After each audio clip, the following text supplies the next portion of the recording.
Và sự đây bóng bộ đó kia chứ là không video này cứ nhung trong trai làm lại bóng bộ đó kia tiện tông ta năng vị thi dừng thưa bạn này ok ok យើងប្រើប្រាស់កម្មវិធី Microsoft Office Word ដើម្បីបង្កើតរូបថតបែបនេះតើយើងត្រូវធ្វើយ៉ាងម៉េចអូខេ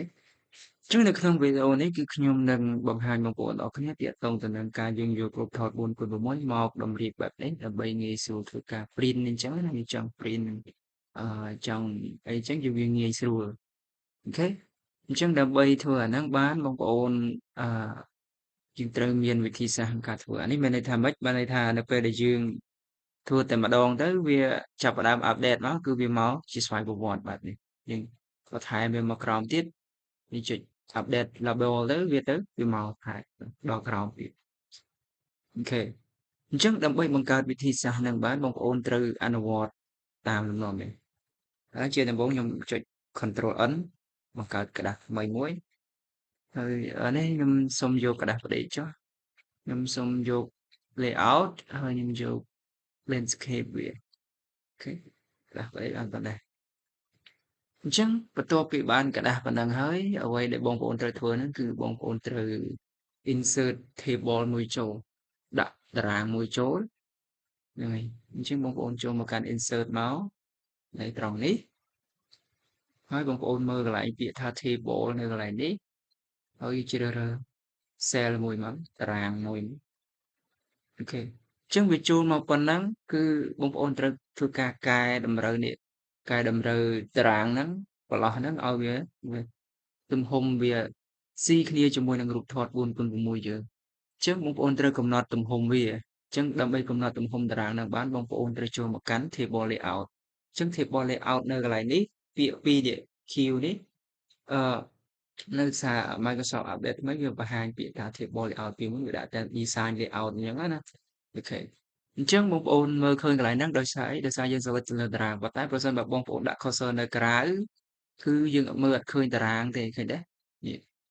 យើងដាក់នៅក្រៅបែបនេះគឺវាអត់ឃើញតារាងទេអញ្ចឹងត្រូវត select នៅលើ table ឬតារាងហ្នឹងហើយបងប្អូនចូលមកកាន់ table layout អញ្ចឹង table layout នេះគឺបងប្អូនចុចវាទៅបងប្អូននឹងឃើញកន្លែង cell size អញ្ចឹងកន្លែងកម្ពស់នេះគឺយើងយកជាទូទៅទំហំ 4x6 ដែលយើងប្រើរហូតមកគឺវា 4.5 សង់ទីម៉ែត្រអញ្ចឹងណារូបថតអូខេប៉ុន្តែតារាងនេះគឺបងប្អូនត្រូវដាក់7មកដើម្បីអីដើម្បីឲ្យវា space ហ្នឹងវាធំជាងបន្តិចអញ្ចឹងដើម្បីឲ្យយើងងាយស្រួលកាត់ញ៉ឹងអូខេចានេះយើងដាក់3.7ដែរមកតាមពិតរូបថត 4.5 គុណនឹង 3.5 វាស្មើនឹងរូបថត 4x6 យើងដែលយើងប្រើសប្តាហ៍ហ្នឹងហើយយើងដាក់ប៉ុណ្ណេះដើម្បីឲ្យតារាងវាធំជាងរូបថតងាយស្រួលកាត់វាមាន space អូខេបន្ទាប់ពីកំណត់នៅទំហំតារាងហើយបងប្អូនគ្រាន់តែដាក់ហ្នឹងហើយចុច enter មកចឹងនេះតារាងនេះគឺវាបំលែងយើងបានប៉ុណ្ណេះហើយអ្វីដែលបងប្អូនត្រូវធ្វើបន្ទាប់ទៀតបងប្អូនត្រូវ insert column right បន្ថែម column ទៅខាងស្ដាំវានៅក្នុង table layout នឹងដដែលចុចបងប្អូនក៏ចុចចេះមកបានប៉ុណ្ណេះអូខេបានប៉ុណ្ណឹងសិនជាចង់បានច្រើនទៅដល់នេះទៀតអឺថែមវាមួយទៀតប៉ុន្តែនេះវាកាត់បន្ថយមកដល់ត្រឹម 3.67 ហើយបងប្អូនអាចធ្វើការកែតម្រូវទៅលើ page setup វាpage setup ក៏ដែរបងប្អូនដាក់ 1.5 ឯងបានដើម្បីឲ្យវាសល់ space ឲ្យយើងកុំឲ្យខាតក្រដាស1.5ទាំងអស់លើក្រោមឆ្វេងស្ដាំ 1.5 ទាំងអស់អញ្ចឹងមកបងប្អូនចុចអូខេមកអូខេជាយើងមើលសេរីនេះដាក់ 3.7 វិញទៅបានប៉ុណ្ណឹង 3.7 ណានេះអូខេអញ្ចឹងជំហានបន្ទាប់ទៀតបងប្អូនត្រូវធ្វើការ insert រូបថតយើងចូលមួយអញ្ចឹង insert រូបថតយើងចូលមួយបងប្អូនត្រូវចូលមកកាន់ insert ដាក់ cursor នៅកន្លោះហ្នឹងមកចូលកាន់ insert ហើយយក picture យើងហើយបន្តមកទៀតខ្ញុំយកពី this device ហើយវានឹងទៅកាន់រូបថតនេះ រូបថតយើងដឹងយើងទុកកន្លែងណាយើងដឹងថារូបថតយើងនៅកន្លែងណាដាក់រូបនេះចូលមួយអូខេអញ្ចឹងវាទៅទំហំបែបនេះអញ្ចឹងជំហានបន្ទាប់ទៀតបងប្អូនគ្រាន់តែចុចកន្លែងនេះចិត្ត crop នេះវាឃើញពាក្យថា size អញ្ចឹងបងប្អូនដូរដាក់បាន 4.5 អូខេអានេះដាក់ 3.5 មកដូចខ្ញុំបានប្រាប់អឺអូខេហើយ enter មកអញ្ចឹងរូបថតនេះគឺ4x6ដែលយើងប្រើអញ្ចឹងនេះដែលខ្ញុំដាក់តារាងធំហ្នឹងគឺដើម្បីសល់ space បែបហ្នឹងហើយបន្ទាប់មកទៀតបងប្អូនត្រូវសេរីរូបថតនេះឲ្យវាចំកណ្ដាលដើម្បីឲ្យចន្លោះសនេះវាស្មើគ្នាស្អាតហើយងាយស្រួលកាត់អញ្ចឹងបងប្អូនចូលមកកាន់picture format នេះ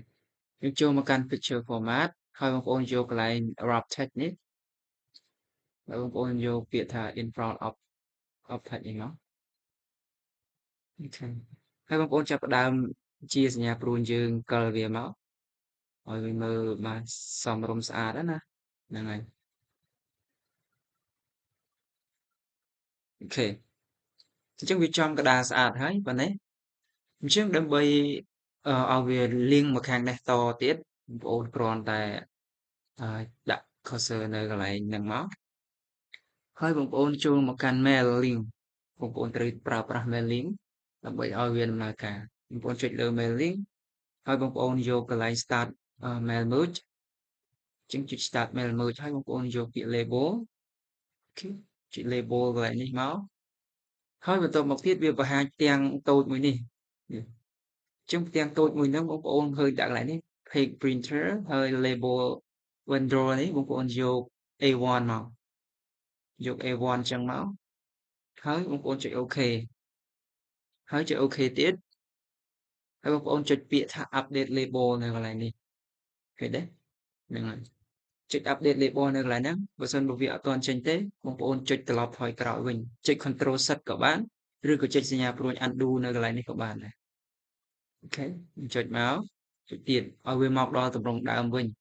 ញ្ចឹងបន្ទាប់មកដល់កន្លែងទម្រង់ដើមហើយបងប្អូនគ្រាន់ចុច update label នេះមកអញ្ចឹងរូបថតវានឹងមកហើយអូខេគឺមានទម្រង់បែបនេះហើយបងប្អូនចង់ឲ្យវាមកក្រោមទៀតបងប្អូនគ្រាន់ចុចដាក់បូកនៅកន្លែងនេះចុចបូកនៅកន្លែងហ្នឹងតារាងវាមកទៀតហើយបងប្អូនចុច update label ទៀតមកអូខេហើយទៀតវា update មកទៀតអ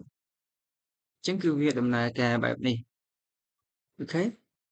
ហើយបើសិនបើបងប្អូនចង់ដោះ table ចេញបងប្អូនគ្រាន់ចុចដោះចុច select table នៅកន្លែងនេះទៅហើយយក table design យក no border មកអញ្ចឹងគឺរូបថតគឺវាចេញស្មើបែបនេះឃើញទេអញ្ចឹងដល់ពេលបងប្អូនចុច print view មកមើលគឺវាចេញគំរូបែបនេះឃើញទេចុះបងប្អូនអាចធ្វើការកាត់ទៅតាមបន្លោះសហ្នឹងបានដើម្បីទុកឲ្យរូបថតគឺវាស្មើស្អាតអញ្ចឹងគឺយើងអាចប្រើតម្រៀបក្នុងការតម្រៀបរូបថតបែបហ្នឹងអូខេអញ្ចឹងវីដេអូនេះគឺមានតែប៉ុណ្្នឹងទេសម្រាប់ចែករំលែកបងប្អូនទាំងអស់គ្នាហើយយើងជួបគ្នានៅវីដេអូក្រោយបន្តទៀតបាទសូមអរគុណច្រើន